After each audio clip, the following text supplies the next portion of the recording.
So what is a lease back or a rent back?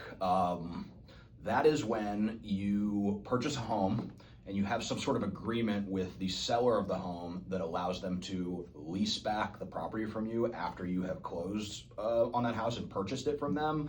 Usually done because they need time to move out, or they need to they need to wait for their other house to be available, or they need time to pack up their stuff and get out of the property. We most typically see this when somebody is in a rush, like when a buyer is in a rush to close, but the seller is not necessarily ready to move out yet, or needs time for like their new home to be finished being built. Typically what we see, everything's negotiable, but let's say somebody has they need a month. You close on the 1st and the seller can't leave for 30 days, right?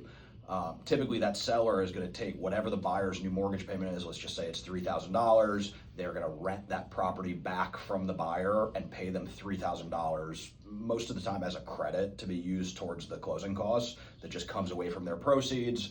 The buyer, keeps that additional money, and they get to stay in the property for a month. In the context of getting a mortgage, there's one thing that is very important to be aware of when you're talking about any sort of rent back or lease back, which is that if you are buying a property as a primary residence, the maximum rent back that is allowed is 60 days.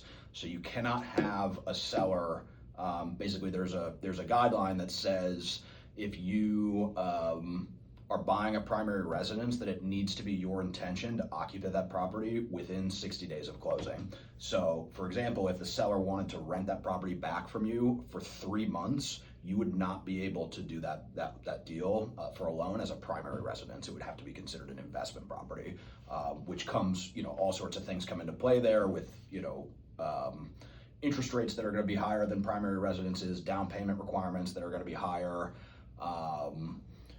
So you just have to be aware of that if you're trying to structure a deal and, a seller, wants to stay in the property for 90 days after closing, that would not be allowable for a mortgage. So we have to limit it at 60 days.